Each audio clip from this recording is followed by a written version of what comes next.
हरे कृष्णा. श्रीमद भागवतम स्कंद चौथा अध्याय 7. अध्यायाचं नाव आहे दक्ष यज्ञाचे पूर्णत्व. तर आतापर्यंत काय झालेलं आहे आपण बघितलं की 6व्या अध्यायामध्ये ब्रह्मदेवांद्वारे भगवान शिवांचं सांत्वन करण्यात आलेलं आहे. आणि तेव्हा काय ब्रह्माजी सर्व देवतांबरोबर कैलास पर्वतावर जाऊन शिवजींचं त्यांनी सांत्वन केलं. मग आपला 7वा अध्याय सुरू झाला. त्यात शिवजी प्रसन्न झाले आहेत आणि त्यांना प्रार्थना केली गेली की काय तुम्ही इथे दक्षाच्या यज्ञस्थळी परत या. म्हणून सर्वजण शिवजी, ब्रह्माजी, सर्व देवता, सर्व उपस्थित गण सगळे दक्षाच्या यज्ञस्थळी परत आलेले आहेत. आणि तेथे दक्षाला बोकडाचे मस्तक लावले गेले आणि मग दक्षाला चेतनावस्था आली. आणि त्या चेतनावस्थेमुळे दक्षाला आपली जी कन्या आहे सती तिच्या मृत्यूचं स्मरण झालं आणि तो अतिशय दुःखी झाला. दक्षाची बुद्धी खऱ्या अर्थाने जागृत झाली. दक्षाला आपली चूक कळली आणि त्यामुळे दक्षाने शिवजींना प्रार्थना अर्पण करायला सुरुवात केली. तर आता आपण 15व्या श्लोकापासून वाचन करायला सुरुवात करूया. आपण श्रील प्रभुपादांना प्रार्थना करूया की हे भागवतम वाचण्याचा जो आपण प्रयत्न करतो आहोत त्यात आपल्याला यश मिळो. 15वा श्लोक.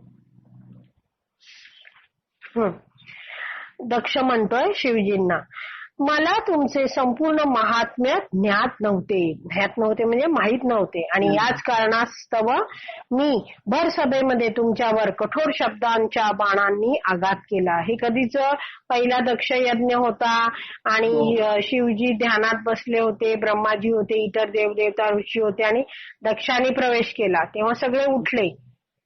पण शिवजी आणि ब्रह्माजी उठले नाही. ब्रह्माजी तर बाबा आहेत आणि शिवजी स्मरणात होते भगवंतांच्या.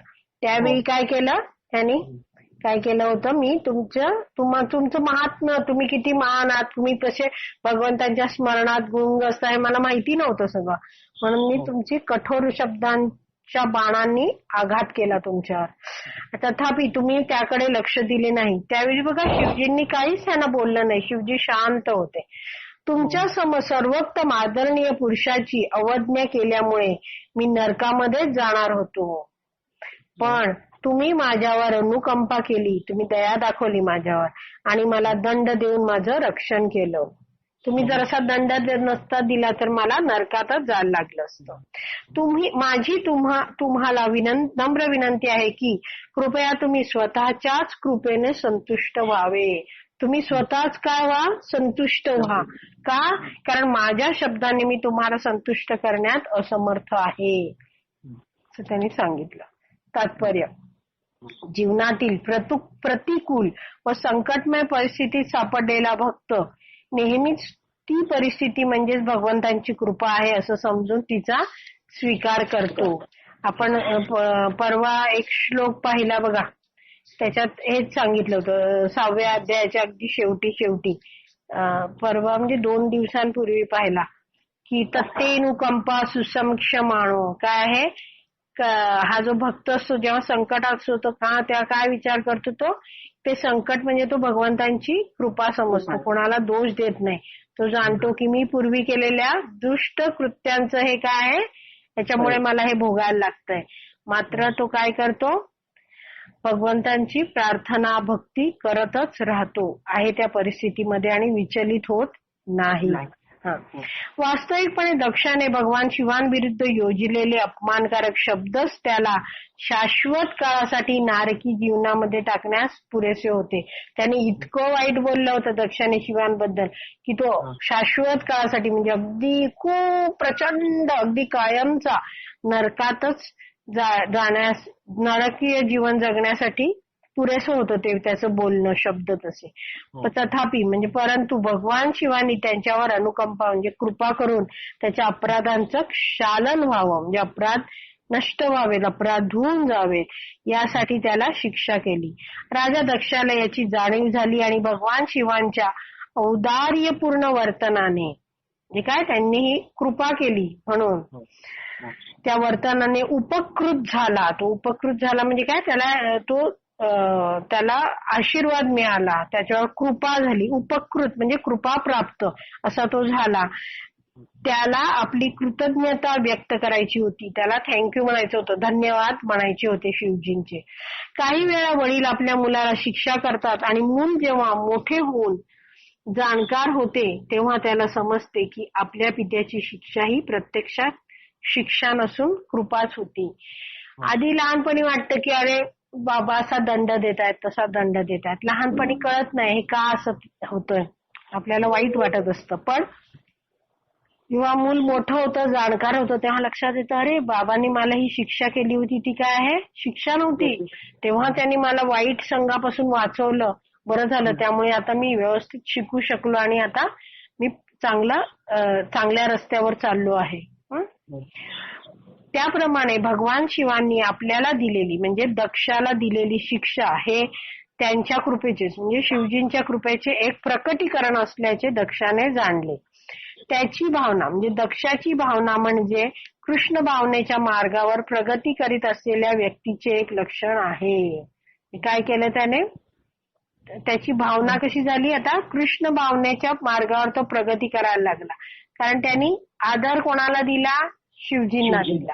शिवजी कोण आहेत, वैष्णवानाम यथाशंभू.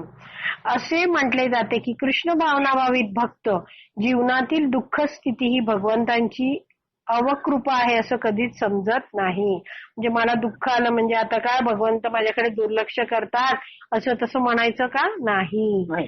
अशी दुःखकारक स्थिती म्हणजे भगवंतांची कृपा आहे असं तो मानतो, तो विचार करतो. म्हणजे भक्त काय विचार करतो, मी गतकाळी केलेल्या दुष्कृत्यांचे खरे तर मला अधिक संकटमय स्थितीत ठेवावयास हवे होते. मी इतकं घाण काम केलं होतं की मला खूप संकट येणार होती अथवा कठोर दंड मिळायला हवा होता, परंतु भगवंतांनी माझे संरक्षण केले आहे. अशा प्रकारे मला कर्माच्या नियमांचे प्रतीक म्हणून अतिशय अल्पशी शिक्षा मिळाली आहे. जे खरं तर मी एवढी पापकर्म केलीत की मला भयंकर शिक्षा होणार होती, पण काय झालेलं आहे, मी आता भगवंतांची भक्ती करतोय, भगवंतांनी माझं रक्षण केलं, त्यामुळे मला अगदी छोटीशी शिक्षा मिळते. जसं प्रभुपाद जेव्हा मायापूरला होते आणि एक शिष्य, फॉरेनचा शिष्य भगवंतांच्या कुकिंगसाठी भाजी चिरत होता, तेव्हा त्याच्या बोटाला सुरी लागली. तो हात वगैरे धुवून प्रभुपादांकडे आला आणि म्हटलं, हे बघा तुमच्या कृष्णाने काय केलं, माझं बोट कापलं. हा, कारण तो नवीन होता, त्याला एवढी संकल्पना माहित नव्हती. त्यामुळे असं कसं कृष्णाने हे होऊ दिलं, त्याला म्हणायचं होतं. त्या भक्ताला उत्तर देताना श्रील प्रभुपाद म्हणाले, अरे आज तुझा अख्खा हात कापला जाणार होता, अशी तुझी पूर्वकर्म होती, पण तू भक्तीत आहेस, भगवंतांची सेवा करत होतास, म्हणून तुझ्या बोटावर एक सुरीचं एक खरचटणं आलं, एवढ्यावरच काय झालं, निभावलंय. असं आहे. अल्पशी शिक्षा मिळाली आहे ते. या मार्गाने होणाऱ्या भगवत कृपेचे चिंतन करीत भक्त अधिकाधिक गांभीर्याने भगवंतांना शरण जातो. म्हणजे काय, तो जाणतो हे सगळं दुःख माझ्याच कर्मानुसार आहे, पण तो भक्ती सोडत नाही. तो भगवत कृपेचं चिंतन करत करत करत करत आणखीन गंभीरतेने भक्ती करतो आणि भगवंतांना शरण जातो. भगवंतांना पूर्णपणे शरणागती भगवंतांच्या चरणाशी स्वीकारतो आणि या तथाकथित शिक्षेने कधीच विचलित होत नाही. त्याच्यावर काही संकट आलं, त्याचं काही पैसे बुडाले, काही झालं त्याला, तरी तो विचलित होत नाही. असं नाही की अरे मला हा धक्का बसला तर आता मी भगवंतांची भक्ती सोडू, असं कधीच करत नाही. तो विचलित होत नाही. 16 मैत्रेय उवाच, मैत्रेय मुनी म्हटले विदुराला, अशा प्रकारे भगवान शिवांनी राजा दक्षाला क्षमा केली. काय झालं, अशी त्यांनी दक्षाने प्रार्थना केली, शिवजींकडे माफी मागितली आणि मग शिवजींनी काय केलं, दक्षाला क्षमा केली. मग दक्षाने ब्रह्मदेवांची अनुमती घेऊन, ब्रह्मदेवांची अनुमती कारण ते बाबा आहेत, प्रमुख आहेत तिकडे, त्यांच्याच कृपेने सगळेजण कैलासावर जाऊन शिवजींची सांत्वना करून शिवजी पुन्हा आले आणि हा यज्ञ पुन्हा पूर्ववत सुरू होतोय. म्हणून त्यांनी ब्रह्मदेवांना प्रार्थना केली, त्यांची परवानगी घेतली आणि मग सगळे विद्वान ऋषी पुरोहित म्हणजे ब्राह्मण सगळे आणि इतर सगळे देवदेवता यांच्यासह काय केलं, यज्ञास पुन्हा प्रारंभ केला. आणि मग 17व्या श्लोकाचं भाषांतर.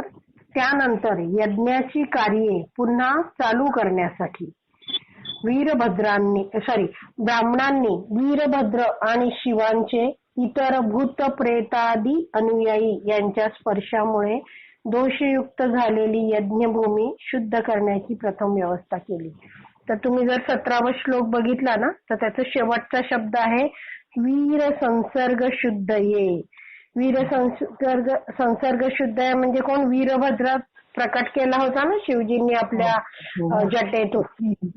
तर तो वीर, त्याने नुसतं वीर म्हटलं, पण वीर मध्ये वीरभद्र पण येतं आणि सगळे शिवजींचे इतर अनुयायी जे आले होते दक्षाच्या यज्ञ समारंभाचा नाश करण्यासाठी, ते सगळेजण. तर त्यांनी तिथे मलमूत्र सगळं त्याग केला होता ना, त्यामुळे आधी काय केलं, इथे त्यांच्या स्पर्शाने जे दोषयुक्त झालेली यज्ञभूमी होती दक्षाची, ती शुद्ध करण्याची प्रथम व्यवस्था केली गेली. कारण त्यानंतरच काय होणार होतं, यज्ञाची कार्य पुन्हा सुरू करता आली असती. बरोबर. तर नंतर त्यांनी अग्नीमध्ये पुरोडाश नामक आहुती अर्पण करण्यास प्रारंभ केला. एक पुरोडाश नामक जो आहुती असे दिल्या जातात ते सुरू केलं. त्यांनी काय होतं, सगळं शुद्ध होतं. तात्पर्यात प्रभुपाद समजवतात, भगवान शिवांचे अनुयायी व भक्त यांचा प्रमुख वीरभद्र असून या सर्वांना वीर असे म्हटले जाते. आणि हे वीर म्हणजे राक्षसी भूतेच होती. त्यांनी आपल्या उपस्थितीने संपूर्ण यज्ञ मंडप प्रदूषित केला. इतकेच नव्हे तर सर्वत्र मल व मूत्र विसर्जित करून त्यांनी संपूर्ण वातावरण दूषित केले. म्हणून त्यांनी निर्माण केलेल्या संसर्गाचे पुरोडाश नामक आहुती अर्पण करण्याच्या प्रक्रियेद्वारे प्रथम शुद्धीकरण करणे आवश्यक होते. म्हणून तो विधी केला गेला. विष्णू यज्ञ किंवा भगवान विष्णूंना विविध द्रव्ये अशुद्धावस्थेत अर्पण करता येत नाही. जेव्हा आपण भगवंतांची सेवा करतो, भगवंतांचा यज्ञ करतो, काहीही भगवंतांचं कार्य करतो, तर आपण अशुद्ध असता कामा नये. कोणतीही गोष्ट अशुद्ध व अस्वच्छ अवस्थेत अर्पण करण्याने सेवा अपराध घडतो. आपण जर अशुद्ध असू किंवा आपण वापरलेल्या वस्तू अशुद्ध असतील तर त्या सेवेमध्ये काय होतं, अपराध घडतो. मंदिरांमध्ये श्री विष्णूंच्या मूर्तीची आराधना करणे हा देखील विष्णू यज्ञच आहे. आपली जी मंदिर आहेत तिथे भगवान श्रीकृष्णांची हे पूजन केलं जातं, आराधना केली जाते, त्याला काय म्हणतात, तो एक यज्ञ आहे, विष्णू यज्ञ म्हणतात त्याला. म्हणून सर्व विष्णू मंदिरांमध्ये अर्चना विधीचे पालन करणाऱ्या पुजाऱ्यांनी, अर्चना विधी म्हणजे पूजन अर्चन हे सगळं, त्याच्यामध्ये पुजारी जो असतो त्याने स्वच्छ व शुद्ध असणे अति आवश्यक आहे. म्हणजे त्यांनी शरीरावर स्वच्छ वस्त्र कधी धारण केली पाहिजे, स्वच्छ स्नान करायचं, स्वच्छ वस्त्र धारण करायची, आणि मनातही कसे विचार असावेत, त्याचे शुद्ध विचार असावेत. बरोबर. म्हणजे तो अंतर आणि बाह्य स्वच्छ असला पाहिजे, हे अति आवश्यक आहे. प्रत्येक गोष्ट स्वच्छ आणि व्यवस्थित ठेवलेली असावी आणि नैवेद्याचे पदार्थ सिद्ध करताना म्हणजे बनवताना पद्धतशीरपणा व स्वच्छता बाळगलेली असावी. या सर्व नियमांचे सविस्तर वर्णन भक्ती रसामृत सिंधू या ग्रंथामध्ये करण्यात आले आहे. अर्चना सेवा करताना 32 निरनिराळे अपराध घडू शकतात. हे त्या भक्ती रसामृत सिंधू हा जो ग्रंथ आहे, कोणी लिहिलाय माहिती आहे का? शाब्बास, रूप गोस्वामींनी लिहिलेला आहे. तर त्यांनी सांगितलंय की असे 32 प्रकारचे निरनिराळे अपराध आहेत, ते घडू शकतात अर्चना सेवा करताना. यासाठीच अर्चना करताना म्हणजे भगवंतांची पूजा अर्चा करतो तेव्हा मनुष्याने आपण अशुद्ध होऊ नये याची पुरेपूर काळजी घेतली पाहिजे. सामान्यतः कोणत्याही कर्मकांडीय विधीचा प्रारंभ करण्यापूर्वी भगवान विष्णूंच्या पवित्र नामाचे उच्चारण केले जाते. काय आहे, कोणतंही जे कर्मकांडीय विधी यज्ञ काहीही केलं जातो तेव्हा काय केलं जातं, भगवान विष्णूंचं पवित्र नामाचं उच्चारण केलं जातं. कारण त्यामुळे संपूर्ण वातावरण शुद्ध व स्वच्छ होतं. तेव्हा हा श्लोक नेहमी म्हटला जातो, तुम्ही ऐकला असेल बरेचदा. ओम अपवित्र पवित्रो वा सर्वावस्थां गतोपि वा यस्मरेत् पुंडरीकाक्षं स बाह्याभ्यंतरः शुची. श्री विष्णू श्री विष्णू श्री विष्णू असं म्हणतात आणि सुरू करतात. त्याचा अर्थ काय, ओम. ओम हे कसं जे पवित्र जे मंत्र असतात त्याच्या आधी ओम म्हटलं जातं. ओम म्हणजे काय, श्री विष्णूंना आपण आदर दर्शवतो त्याने ओम या शब्दाने. नंतर काय, अपवित्र हा म्हणजे काय, जर काय आहे कोणी अपवित्र असेल किंवा काय असेल पवित्र असेल म्हणजे काय आहे, शुद्ध अशुद्ध काही असो, हे वा वा म्हणजे हे किंवा ते काही असो, सर्वावस्था कोणत्याही अवस्थेत असो, गतोपि वा. गतोपि वा म्हणजे कोणतीही स्थिती असो त्याची, कुठच्याही अवस्थेत असो, कुठचीही स्थिती असो. यह म्हणजे काय, त्या व्यक्तीने म्हणजे जो मनुष्य आहे तो जर अपवित्र आहे किंवा पवित्र आहे, कुठच्याही अवस्थेत असो, कुठचीही गती असो, स्थिती असो, यह म्हणजे त्याने स्मरेत काय केलं, स्मरण केलं. कोणाचं, पुंडरीकाक्षम. पुंडरीक या शब्दाचा अर्थ आहे कमळ आणि अक्ष या शब्दाचा अर्थ आहे नेत्र, डोळे. ज्याचे डोळे कमळा समान आहेत असा जो कोण आहे, भगवंत कृष्ण. तर पुंडरीकाक्षम, जर या व्यक्तीने स्मरण केलं पुंडरीकाचं म्हणजे विष्णूंचं नामाचं स्मरण केलं, उच्चारण केलं तर काय होतं, स बाह्य अभ्यंतरः शुचिः. तर तो कसा होतो, बाहेरून आणि आतून. अंतर म्हणजे काय, अभ्यंतर म्हणजे आतून सुद्धा शुचिः शुद्ध होतो. तर कारण यामुळे संपूर्ण वातावरण शुद्ध व स्वच्छ होते. मनुष्य आतून अथवा बाहेरून शुद्ध अथवा अशुद्ध कोणत्याही स्थितीत असला तरी त्याने जर पुरुषोत्तम भगवान विष्णूंच्या नामाचे स्मरण व उच्चारण केले तर तो त्वरित शुद्ध होतो. कळलं?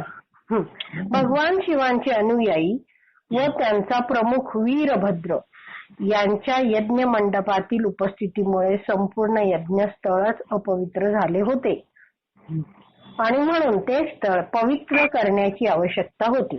भगवान शिव सर्व मंगलदायी होते व तेथे उपस्थितही होते, तरी ते स्थळ शुद्ध करण्याची आवश्यकता होती. कारण त्यांच्या अनुयायांनी त्या स्थळी प्रवेश करून अनेक घृणास्पद कृत्ये केली होती. त्यांनी मलमूत्र तिकडे विसर्जित केलं होतं यज्ञस्थळाच्या इथे सगळीकडे. असे शुद्धीकरण केवळ भगवान विष्णू अर्थात त्रिकपालांच्या नामोच्चारणाने शक्य होते. त्रिकपाल म्हणजे काय, 3 लोकांचे पालन करणारे भगवंत. हो. का, कारण त्यांचे नाम म्हणजे श्री विष्णूंचे नाम हे संपूर्ण त्रिलोकांचे शुद्धीकरण करू शकते. त्रिलोक म्हणजे काय, खालचे लोक म्हणतात त्याला सप्त पाताल म्हणतात. नंतर आपला जो एक आहे पृथ्वी लोकाला भूलोक म्हणतात आणि जे वरचे 6 लोक आहेत त्याला ऊर्ध्व लोक, वरचे लोक असं म्हटलं जातं. अशानुसार खालचे, मधला आणि वरचे असे त्रिलोक असं. त्या तिन्ही लोकांचं शुद्धीकरण कोण करू शकतो, केवळ भगवान श्री विष्णूंचं नाम करू शकतो. दुसऱ्या शब्दात भगवान शिवांचे अनुयायी सामान्यतः अस्वच्छच असल्याचे येथे मान्य करण्यात आले आहे. ते म्हणजे कोण, शिवांचे जे अनुयायी आहेत ते आरोग्याचे साधे नियम देखील पाळत नाहीत. ते नियमितपणे स्नान करीत नाहीत, ते लांब केस वाढवितात, ते गांजा ओढतात. अशा अनियमित सवयींच्या आहारी गेलेल्या लोकांची गणना भूतांमध्ये केली जाते. अशी भूते यज्ञ मंडपी उपस्थित झाल्यामुळे संपूर्ण वातावरणच दूषित झाले होते आणि त्रिकपाल आहुतीद्वारे ते शुद्ध करणे आवश्यक होते. आता जर तुम्ही श्लोक पाहिला ना, जर 17वा, तर त्याचे पहिल्या ओळीत 3रा शब्द आहे तो त्याचा अर्थ आहे कपालम म्हणजे काय अर्थ जर वाचला तर अर्पण करण्याची 3 प्रकारची द्रव्ये. त्रिकपालम. तर ती पण आहुती तिथे दिली गेली कारण त्रिकपाल आहुतीद्वारे ते शुद्ध करणे आवश्यक होते. काय ते शुद्ध करणे? यज्ञ मंडपी उपस्थित झालेलं जे संपूर्ण वातावरण जे दूषित झालं होतं या सगळ्या अनुयायांमुळे शिवजींच्या, त्यामुळे ते शुद्ध कशाद्वारे केलं? त्रिकपाल आहुतीद्वारे आवश्यक होतं शुद्ध करणं. त्रिकपाल आहुती ही भगवान विष्णूंच्या कृपेची याचना केली जात असल्याचे लक्षण आहे. म्हणजे काय आहे? त्रिकपाल आहुती देणं म्हणजेच काय आहे? भगवान श्री विष्णूंच्या कृपेची याचना केली जात आहे याचं लक्षण आहे. ठीक आहे. काही शंका की 18व्या श्लोकाला जायचं? जाऊया पुढे. 18वा श्लोक. भाषांतर. महर्षी मैत्रेय विदुरांना म्हणाले, हे विदुर, राजा दक्षाने पवित्र ध्यान करून यजुर्वेदोक्त मंत्राच्या घोषात म्हणजे यजुर्वेदामध्ये सांगितलेल्या मंत्राच्या घोषामध्ये शुद्ध तुपाची आहुती अर्पण करता क्षणी भगवान श्री हरी स्वतःच्या मूळ नारायण रूपात प्रकट झाले. आता यज्ञ सुरू झालेला आहे आणि काय केलं? दक्षाने ध्यान केलं पवित्र आणि यजुर्वेदांमधला मंत्र बोलत बोलत काय केलं? शुद्ध तुपाची आहुती घातली, अर्पण केली आणि तात्काळ त्या क्षणी भगवान श्री हरी स्वतःच्या मूळ नारायण रूपात प्रकट झाले. तात्पर्य: भगवान श्री विष्णू सर्वव्यापी आहेत, सगळीकडे आहेत भगवंत. आणि जो कोणी भक्त नियामक तत्वांचे पालन करून पवित्र ध्यान धारणा करतो आणि सेवा भावनेने व भक्ती भावाने आवश्यक त्या मंत्रांचे उच्चारण करतो, तो श्री विष्णूंना प्रत्यक्षात पाहू शकतो. हे काय दिलेलं आहे की काय काय केलं तर भगवंतांना तो पाहू शकतो?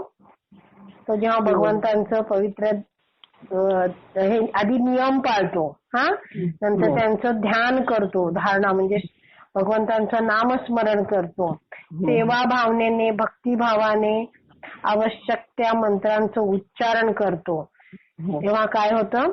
तेव्हा तो श्री विष्णूंना पाहू शकतो. तर ह्याच्यासाठी प्रभुपाद ब्रह्मसंहितेतला एक श्लोक देतात आणि आपल्याला समजवतात. हा श्लोक आहे: प्रेमांजन छुरित भक्ती विलोचनेन संत सदैव हृदयेषु विलोकयन्ति यम श्याम सुंदरम चिंत्य गुणस्वरूपम गोविंदमादिपुरुषम तमहम भजामि. हा श्लोक आहे. ह्याच्यात काय दिलेलं आहे? जे भक्त आहेत ते काय करतात? प्रेमांजन छुरित भक्ती विलोचनेन. लोचन म्हणजे डोळे. तर डोळ्यामध्ये काय घालतात ते? आपल्या नेत्रांमध्ये प्रेमांजन, प्रेमाचं अंजन घालतात. आणि त्यामुळे काय? त्यांचे नेत्र भगवत प्रेमाच्या अंजनाने माखलेले आहेत असे या तात्पर्यात प्रभुपाद लिहितात. आणि हे संत त्यांना म्हटलेलं आहे. हे जे भक्त आहेत यांना म्हटलं इथे संत आहेत, ते शुद्ध भक्त संत. ते काय करतात? सदैव हृदयेषु विलोकयन्ति. हे काय करू शकतात? भगवंतांना आपल्या हृदयात सतत दर्शन करू शकतात. तर कोणाचं दर्शन करतात? यम श्याम सुंदर, श्याम सुंदर भगवान श्रीकृष्णांचं दर्शन करतात. कसे आहेत श्याम सुंदर? अचिंत्य गुणस्वरूपम. त्यांचं कसे आहेत? अनेक अनेक अचिंत्य गुण त्यांच्यामध्ये आहेत. त्यांचं रूप कसं आहे? अतिशय सुंदर आहे, श्याम सुंदर आहेत ते. असे गोविंद आहेत. त्यांना तम गोविंदम आदिपुरुषम असे जे गोविंद आहेत, आदिपुरुष आहेत. तम म्हणजे तुम्हाला, अहम म्हणजे मी काय करतो? भजामी, मी त्यांचं भजन करतो. तेव्हा इथे दिलेलं आहे की प्रभुपाद तात्पर्यात लिहितात, ब्रह्मसंहितेत असं म्हटलं आहे की ज्या भक्तांचे नेत्र भगवत प्रेमाच्या अंजनाने माखलेले आहेत, तो म्हणजे तो भक्त पुरुषोत्तम भगवंतांना आपल्या हृदयांतरी सदैव पाहू शकतो. हृदयात तो भगवंतांना सदैव पाहू शकतो. कारण भगवान श्याम सुंदर आपल्या भक्तांवर अपार कृपा करतात. भगवंत अतिशय कृपाळू आहेत. त्यामुळे ते काय करतात, रेसिप्रोकेट करतात. म्हणजे भगवंतांना पाहू इच्छिणाऱ्या भक्तांना आदान प्रदान करण्यासाठी भगवंत त्याच्या हृदयात उपस्थित होऊन त्याला दर्शन देतात. 19वा श्लोक. आता आहे ना भगवंतांचं सुंदर वर्णन केलेलं आहे. तर मध्येच तुम्ही काय करा, आपल्याला चित्र बघायचंय. आता आपण हे शिवजींचं चित्र बघितलं होतं. शिवजींसमोर नारद मुनी बसले. त्या नारद मुनींच्या मागे थोडे कोपऱ्यात आपल्याला कुबेर पण दिसले. शिवजींच्या आसपास 2-2 असे 4 हे पण दिसले आपल्याला, 4 कुमार. त्याच्याच बाजूला जे चित्र आहे त्याच्यात काय दिसतंय, गरुडावर आरूढ भगवंत दिसतायत ना. त्याच्यात श्लोक आहे, त्याच्यात काय लिहिलंय 4.7.20. आणि आपला पण श्लोक आता पुढचा येणार आहे, आता वाचू त्याच्या पुढचा. तो आहे 4.7.20. ते इथे खाली लिहिलेलं आहे, ज्या क्षणी दक्षाने तुपाची आहुती दिली आणि यजुर्वेदातील मंत्र म्हटले, त्या क्षणी भगवान विष्णू गरुडावर स्वार होऊन यज्ञशाळेत प्रकट झाले. आता तुम्ही काय एक हात या चित्राच्या ह्याच्यात ठेवून, म्हणजे ते जाणार नाही चित्र, असं ठेवा एक बोर्ड वगैरे घालून. आणि आपण आता हा अर्थ वाचू, 19चं भाषांतर वाचूया. प्रचंड पंख असलेल्या स्तोत्र वा गरुडाचं इथे जर तुम्ही श्लोक 19वा श्लोक शेवटचा शब्द बघितला तर तो आहे स्तोत्र वाजिना. म्हणजे काय अर्थ जर बघितला तर, ज्याच्या पंखांना बृहत आणि रथंतर असे म्हटले जाते. असा जो गरुड आहे त्याच्या खांद्यांवर भगवान नारायण आसनस्थ झालेले होते. आसनस्थ म्हणजे बसलेले होते. ते ज्या क्षणी प्रकट झाले त्या क्षणी त्यांच्या तेजाने सर्व दिशा उजळून निघाल्या आणि यज्ञ मंडपातील ब्रह्मदेव व इतरांचे तेज निष्प्रभ झाले. म्हणजे काय, इतके भगवंत तेजपुंज होते, सर्व दिशा त्या तेजाने उजळून निघाल्या आणि ब्रह्माजी आणि इतर देवांचं तेज दिसेनासं झालं. तात्पर्यात प्रभुपाद सांगतात, भगवान नारायणांचे अधिक वर्णन पुढील 2 श्लोकांमध्ये करण्यात आले आहे. हे वाचताना मी हवं तर वाचते, तुम्ही चित्र बघा. हा, तर इथे भगवंतांचं वर्ण आहे. 20वा श्लोकाचं भाषांतर वाचते. त्यांचा वर्ण सावळा होता, म्हणजे भगवान नारायणांचं वर्णन आहे. त्यांचे वस्त्र सुवर्णाप्रमाणे पिवळे होते आणि त्यांचा मुकुट सूर्याप्रमाणे तेजाने तळपत होता. त्यांचे केस भ्रमरांच्या वर्णाप्रमाणे गर्द निळे होते. भ्रमर बघा, भ्रमर म्हणजे भोवरा, गर्द निळा काळा असतो ना, तसेच भगवंतांचे केस होते. आणि कर्णकुंडलांनी त्यांचे मुख अलंकृत झाले होते. भगवंतांची कर्णकुंडलेही चमकत होती. त्यांच्या आता इथे नारायणांचे हात किती आहेत दिसतात तुम्हाला? 8 आहेत. 3 बाजूला आहेत आणि मध्ये 2 आहेत बघा. 8. हा, आता त्याच्यात काय काय आहे ते त्यांच्या 8 हातांमध्ये. आता तुम्ही बघत जा, मी बोलते ते. शंख दिसला, शंख डाव्या हातात धरलाय बघा, पहिले इथे छातीजवळ. हा, सॉरी उजव्या हातात. उजव्या हातात धरलाय, मी असं उलट बघत होते म्हणून. हा, मग शंख, मग चक्र कुठे आहे? उजव्या हातात वरती मागे. हा, नंतर गदा कुठे आहे? डाव्या हातात आहे बघा, खांद्यावर आहे. दिसली? हा, गदा. पद्म दिसलं कुठे आहे? डाव्या हातात एकदम वरती आहे पद्म. मग बाण, हा, बाण कुठे आहे? उजव्या हातात बाण आहे आणि बाणाजवळच पुढे काय आहे बाजूला? धनुष्य आहे. मग ढाल आहे, ढाल डाव्या हातात आणि ढाली जवळच बघा असं हातात गोल असं आणि लांब अशी तलवार गेलाय बघा. आता माझं आहे ना चित्र जरा जुनं झालंय, त्यामुळे ती तलवार आहे ना ती अगदी ते वरचं भगवंतांचं छत्र असतं ना तिथपर्यंत गेलेली दिसते बघा. दिसली तुम्हाला? हो. तर अशी सगळी ही आयुध होती. आयुध म्हणजे काय? ही सगळी भगवंतांकडे शस्त्र होती सगळी. आणि ते हात, ज्या हातांमध्ये हे सगळं होतं, हे सगळे शंख, चक्र, गदा, पद्म वगैरे, ते हात कसे होते? कंकणे व अन्य बाहुभूषणांसारख्या सुवर्ण अलंकाराने सुशोभित होते. म्हणजे दंडाला बांधतात ते बाजूबंद आणि हातात असतात ती कंकणं, या सगळ्या भूषणांनी, सुवर्ण अलंकारांनी सुशोभित होते ते हात. विविध प्रकारच्या फुलांनी सुंदर रीतीने सुशोभित होऊन मोहरलेल्या एका वृक्षाप्रमाणे त्यांचे संपूर्ण शरीर शोभामान झाले होते.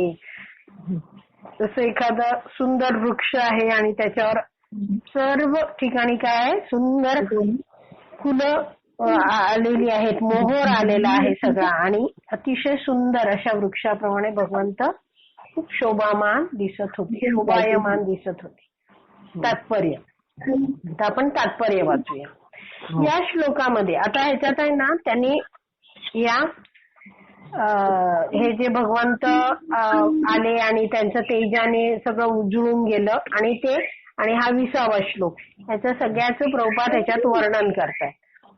तात्पर्य मी 20चं तात्पर्य वाचते. या श्लोकामध्ये केलेल्या वर्णनावरून असे दिसते की भगवान विष्णूंचे मुख भ्रमर ज्यांच्यावर गुंजन करतात त्या कमळ पुष्पासारखे दिसते. भगवंतांच्या मुखाला नेहमी कमळाची तुलना करतात, माहितीये ना? भगवान श्रीकृष्णांच्या शरीरावर किती कमळ असतात माहितीये? 4 असतात. 4 ते 5. आता आपण मोजूया किती असतात. भगवंतांच्या चरणांना काय म्हणतात? चरण कमल. 2 चरण कमल झाले. हा, मग आपण वर आलं की नाभी येते. की नाभी म्हणजे त्याला नाभी कमल म्हणतात, बरोबर? मग भगवंतांचे 2 हात, त्यांना काय म्हणतात? करकमल. मग भगवंतांचं मुख, त्याला मुखकमल म्हणतात. आणि भगवंतांचे डोळे, 2 डोळे, त्याला काय म्हणतात? कमल नयन म्हणतात ना. कमल लोचन, कमल नयन. म्हणजे किती झाले? 7. 2 पाय, 2 हात, 2 डोळे आणि 1 नाभी कमळ आणि 1 मुख कमल. 8. असं काय आहे इथे दिलेलं आहे? हे 8 कमळ भगवंतांच्या शरीरावर असतात. इथे दिलंय भगवान विष्णूंचे मुख भ्रमर ज्यांच्यावर गुंजन करतात अशा कमल पुष्पासारखे दिसत होते. आणि त्यांच्या देहावरील सर्व आभूषणे ही कशी दिसत होती? प्रभात समयी, अगदी सकाळी सकाळी पहाटे उगवणाऱ्या सूर्याच्या लालसर सुवर्ण रंगामध्ये जशी वितळलेल्या सुवर्णाची छटा असते तशी दिसत होती. म्हणजे लालसर सोनेरी अशी सुंदर काय दिसत होतं? भगवंतांच्या शरीरावरची सगळी आभूषणं दिसत होती. प्रातः समयी ज्याप्रमाणे सूर्य उदित होतो म्हणजे उगवतो, त्याचप्रमाणे अखिल विश्वाच्या संरक्षणासाठी भगवंत प्रकट होतात. त्यांच्या हातामध्ये विभिन्न शस्त्रे होती आणि त्यांच्या 8 बाहूंची तुलना कमळाच्या 8 पाकळ्यांशी केलेली आहे. वर उल्लेखलेली सर्व आयुधे भगवत भक्तांच्या रक्षणासाठी असतात, संरक्षणासाठी असतात. पुढे जायचं, कळलं ना हे? तर ती 8 काय आहेत त्याच्याबद्दल सांगतात. सामान्यतः भगवान विष्णूंच्या 4 हातांमध्ये चक्र, गदा, शंख आणि पद्म. पद्म म्हणजे कमळ, चक्र म्हणजे सुदर्शन चक्र. ही 4 प्रतीके असतात. म्हणजे हे नेहमी असतं भगवंतांबरोबर. ही 4 प्रतीके श्री विष्णूंच्या विविध रूपांच्या हातात विविध क्रमाने आढळतात. म्हणजे काय, एकच विष्णू नसतात, विविध प्रकारचे विष्णू आहेत. म्हणजे विविध विष्णू आहेत विविध कार्यांसाठी. तर त्या विष्णूंच्या विविध रूपांमध्ये हे जे आहे ना, आता आपण बघितलं की उजव्या हातात जर चक्र आहे तर दुसरे जे विष्णू असतील त्यांच्या दुसऱ्या हातात, डाव्या हातात चक्र असेल. कळलं? असं म्हणजे त्याची जी ठिकाण आहे 4 हातांमधलं, म्हणजे चक्राचं ठिकाण वेगवेगळं असतं, दुसऱ्या ह्याच्यात गदेचं हे वेगवेगळं असतं. असं विविध, हा कळलं? म्हणजे विविध रूपांच्या हातात विविध क्रमाने ती आढळतात असं असतं. म्हणजे सगळ्या विष्णूंच्या हातात सेम, म्हणजे डाव्या हातातच हे असेल, उजव्या हातातच ते असेल असं नसतं. वेगवेगळ्या ठिकाणात ती बदलतात प्रतीकांची. त्या चक्र आणि गदा ही भगवंतांच्या हातातील आयुधे असुरांच्या आणि दुष्टांच्या निर्दालनासाठी असतात. म्हणजे काय, चक्राने असुरांना दंड दिला जातो आणि गदेनेही असुरांना दंड दिला जातो. बरोबर. तर कमळ आणि शंख या प्रतीकांचा उपयोग भक्तांना आशीर्वाद देण्यासाठी केला जातो. भक्त आणि राक्षस असे मनुष्य मात्रांचे दोन वर्ग सदैवच अस्तित्वात असतात.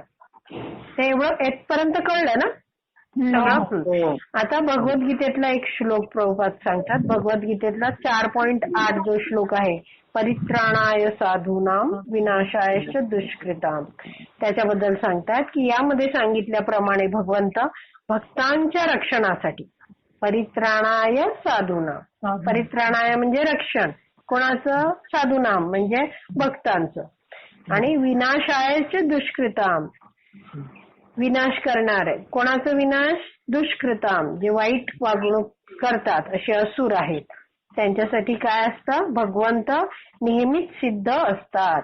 भक्तांचं रक्षण करतात, असुरांचा विनाश करतात.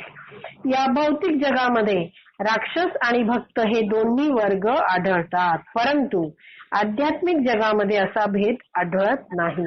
या भौतिक जगातच हे असं असतं असं प्रभुपाद सांगतात.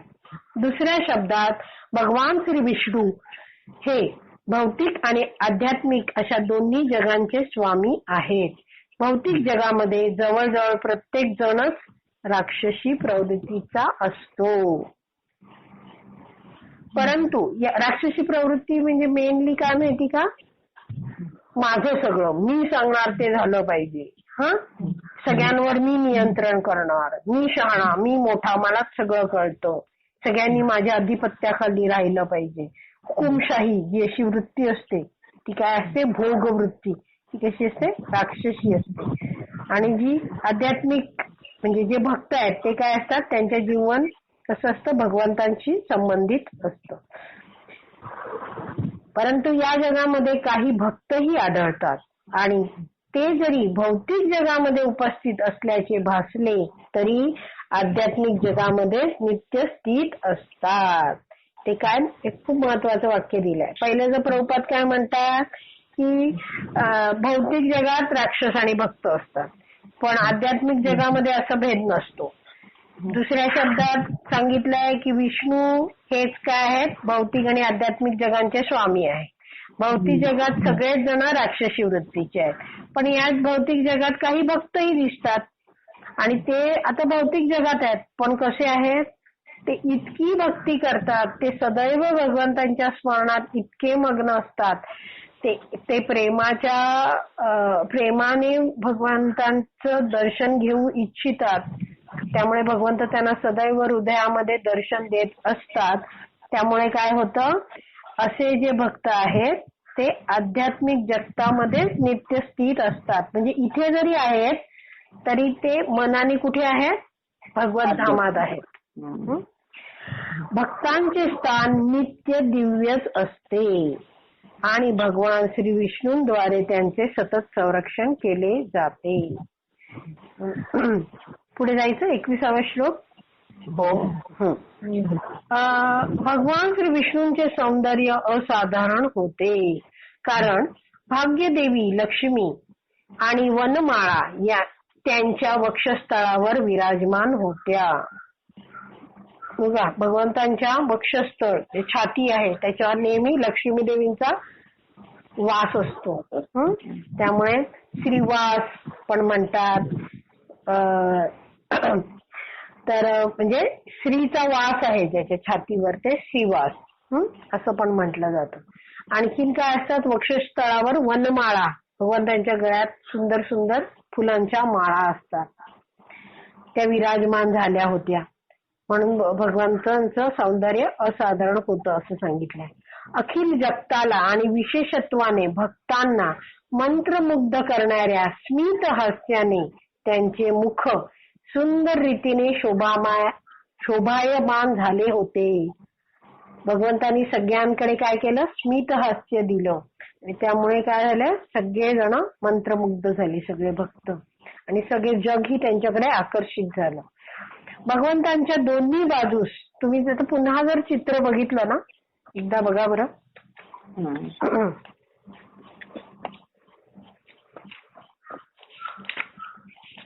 मिळालं? हा. तर दोन्ही बाजूला अगदी वरती तुम्हाला हे दिसतात, आपले मोर दिसतात का? हा. तर मोरांच्या पायाखाली चामर दिसतंय का? बघा जरा. दोन्ही बाजूला चामर आहेत ना, त्याचं वर्णन आहे आता, की भगवंतांच्या दोन्ही बाजूस असणारे चामर पंख, म्हणजे चामर पंख हे कसे दिसतात? श्वेत राजहंसाप्रमाणे भासत होते. ते चामर असं भगवंतांना वारा घालत होते. ते कसे पांढरे शुभ्र हंस, राजहंस आहेत असं वाटत होतं तिकडे. आणि तिकडे चित्रामध्ये भगवंतांच्या डोक्यावर काय आहे बघा, मस्तकावर श्वेत छत्र आहे बघा, एक छत्र आहे, छत्री सारखे आहे बघा छत्र. ते काय आहे? चंद्राप्रमाणे दिसत होते. जशी सगळी तुलना केली आहे की भगवंतांचा मुकुट आहे तो सूर्याप्रमाणे दिसत होता, तेजस्वी. हे छत्र असं दिसत होतं.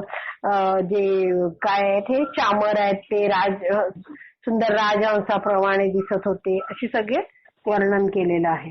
त्याबद्दलच प्रभुपाद तात्पर्यात सांगतात की स्मित हास्य करणारे भगवान श्री विष्णूंचे मुख संपूर्ण जगास आनंद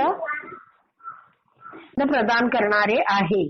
कसं आहे? भगवंतांचं स्मित हास्य सगळ्यांना आनंद देतं. कारण काय आहे? भगवंत जेव्हा संतुष्ट असतात तेव्हा आपोआप सगळे संतुष्ट होऊ शकतात. तर इतकं सुंदर भगवंतांचं हास्य आहे. केवळ भक्तच नव्हे तर अगदी अभक्तही अशा स्मित हास्याने आकर्षित होतात. आता इथे बरेच काय काय वर्णन केलंय ना, सूर्य वर्णन केलंय, चंद्राचं केलंय, 8 पाकळ्यांचं कमळ सांगितलंय, गुंजन करणारे काळे भ्रमर, या सगळ्यांचं प्रतिनिधित्व आपण सांगितलं की चामर कशाप्रमाणे वाटला? राजहंसाप्रमाणे वाटला. मग मस्तकांवरचं श्वेतछत्र चंद्राप्रमाणे वाटलं. मुखाच्या दोन्ही बाजूस हालचाल करणारी कुंडल अशी चमचमणारी आणि सुंदर भासली. मग त्यांचे काळे केस काय कसे भासले? भ्रमर आहे त्याच्या रंगासारखे भासले. असं याचं सुंदर वर्णन या उपरोक्त सगळ्या श्लोकांमध्ये करण्यात आलं आहे. शंख, चक्र, गदा, पद्म, धनुष्य, बाण, ढाल आणि तलवार ही हातातील आयुधे आणि उपरोक्त सौंदर्य वैशिष्ट्ये यामुळे एकूणच भगवान श्री विष्णूंचे दर्शन अतिशय भव्य आणि रमणीय झाले होते. भव्य म्हणजे एकदम असं जबरदस्त महान दिव्य असं, आणि रमणीय म्हणजे काय? मनाला मोहून घेणारं, आनंद देणारं असं झालं होतं. आणि अशा दर्शनाने तिथे उपस्थित असलेल्या दक्ष आणि ब्रह्मदेवांसह सर्व देवतांचे चित्त वेधून घेतले होते. सगळ्यांचं लक्ष केवळ भगवंतांचं सौंदर्य बघण्यात, भगवंतांची महानता, तेज बघण्यात सगळे मग्न झाले होते. 22वा श्लोक भाषांतर. ज्या क्षणी भगवान श्री विष्णूंचे दर्शन झाले तत्क्षणी, त्याच क्षणी काय केलं? ब्रह्मदेव, भगवान शिव, अन्य देवता, गंधर्व आणि इतर सर्व उपस्थितांनी भगवंतांसमोर तात्काळ लोळण घेत त्यांना आदरपूर्वक साष्टांग प्रणाम केला. काय दाखवून देत आहेत ब्रह्माजी आणि इतर हे, की भगवंतांचे दर्शन झाल्याबरोबरच काय केलं पाहिजे? आपण त्यांना आदरपूर्वक प्रणाम केला पाहिजे. तात्पर्य असे दिसते की भगवान श्री विष्णू हे अगदी भगवान शंकर आणि ब्रह्मदेवांचेही परम स्वामी आहेत. आपण जर बघितलं ना, ह्याच्यात लगेच दिसतंय काय आहे? भगवंतांचा, भगवान नारायण जे प्रकट झाले त्यांना कोणी कोणी दंडवत प्रणाम केला? ब्रह्माजींनी केला आणि शिवजींनी पण केला. त्यामुळे सांगितलंय की त्यांचेही ते परम स्वामी आहेत. मग इतर देव, गंधर्व, साधारण जीवांविषयी काय सांगावे? म्हणजे जर हे शरण जात आहेत भगवान विष्णूंना, तर इतरांनी तर शरण जायलाच हवं. एका स्तुतीमध्ये म्हटले आहे की यम ब्रह्मा वरुणेंद्रिय रुद्र मरुतः, असा तो मोठा श्लोक आहे. त्यात काय दिलेलं आहे की सर्व देवी देवता भगवान श्री विष्णूंची आराधना करतात. म्हणजे कोण आहेत? ब्रह्माजी, वरुण, इंद्र, रुद्र, मरुत हे सगळे देवतांची अशी नावं घेऊन सांगितलेलं आहे की हे सगळे काय करतात? श्री विष्णूंची आराधना करतात. ह्याच्यातनं आपल्याला कळतं की भगवान श्रीकृष्ण काय आहेत? सर्वात श्रेष्ठ आहेत. त्याचप्रमाणे ध्यानावस्थित तद गतेन मनसा पश्यन्ति यम योगिनः असंही म्हटलं आहे. आणखीन एक श्लोक प्रभुपाद सांगतात इकडे. म्हणजे काय आहे? योगीजन आपली मने भगवान श्री विष्णूंच्या रूपावर एकाग्र करतात. काय दिलंय? ध्यानावस्थित, ध्यानाच्या अवस्थेमध्ये तद म्हणजे ते काय करतात? गतेन मनसा पश्यन्ति ते काय करतात? मनातल्या मनात काय करतात? भगवंतांच्या रूपावर मन एकाग्र करतात. आणि काय काय करू शकतात ते? भगवंतांचं रूप पाहतात. कुठे करतात? हृदयात ते ध्यान अवस्थेत करतात ना योगीजन. योगी लोक काय करतात? आपल्या हृदयामध्ये परमात्मा रूप जे आहे विष्णूंचं 4 म्हणजे चतुर्भुज रूप शंख चक्र गदा पद्म हस्ते गेलेल्या परमात्म्यावर लक्ष केंद्रित करतात. ह्याच्याबद्दल प्रभुपाद सांगतात की योगीजन आपली मने भगवान श्री विष्णूंच्या रूपावर एकाग्र करतात. अशा रीतीने सर्व देवता, सर्व गंधर्व, अगदी भगवान शिव, ब्रह्मदेव यांच्यासाठीही भगवान विष्णू पूजनीय आहेत. तत् विष्णू परमं पदम सदा पश्यन्ति सूर्यः. म्हणूनच श्री विष्णू हे पूर्ण पुरुषोत्तम भगवान आहेत. म्हणजे काय? भगवान श्री विष्णूंचं परमपद म्हणजे ते त्यांचं जे चरण कमल आहे त्याच्याकडे नेहमी कोण दृष्टी लावून असतात? सदा पश्यन्ति सूर्यः. सगळे देवता भगवंतांच्या आशीर्वादाची लालसा करत असतात नेहमी. कारण भगवान श्री विष्णू कसे आहेत? सर्वश्रेष्ठ आहेत, परमपुरुषोत्तम भगवान आहेत. पूर्वीच्या काही श्लोकांमध्ये भगवंत ब्रह्मदेवांनी जरी भगवान शिवांचा उल्लेख परमश्रेष्ठ म्हणून केला होता. आपण पाहिलं होतं ते सतत ते त्यांना स्तुती करताना म्हणत होते की तुम्ही परमश्रेष्ठ आहात वगैरे. तरीही भगवान विष्णू जेव्हा यज्ञस्थळी प्रकट झाले तेव्हा भगवान शिवांनी त्यांच्यासमोर लोळण घेऊन त्यांना साष्टांग दंडवत प्रणाम केला. त्यांनी तिथे दाखवून दिलं शिवजींनी की काय आहे? मला जरी इथे यांनी परमश्रेष्ठ म्हणून म्हटलं होतं तरी माझ्याहून श्रेष्ठ कोण आहेत? भगवान श्री विष्णू आहे. 23वा श्लोक. काही शंका आहे का पुढे जायचं? एखाद श्लोक आरामात होईल. श्री नारायणांची अंगकांती डोळे दिपवून टाकणाऱ्या प्रखर तेजाने युक्त होती. भगवंतांची कांती कशी होती? सगळ्यांना डोबून घेणारी होती.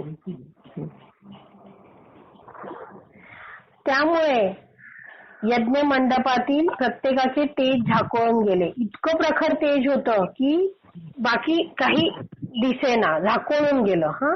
आणि प्रत्येक जण बोलावयाचा थांबला. जसं भगवंत प्रकट झाले होते सगळेजण असे मान वर करून भगवंताला बघायला लागले आणि ते बोलायचे थांबून गेले.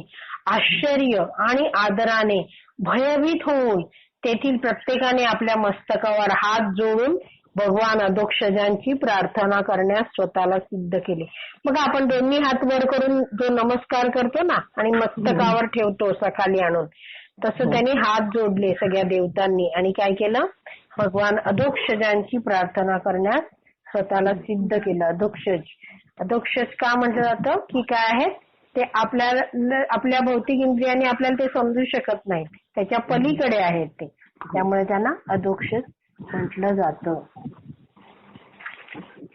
श्रीमद भागवतम की जय. श्रील प्रभुपाद की जय. हरी बोल.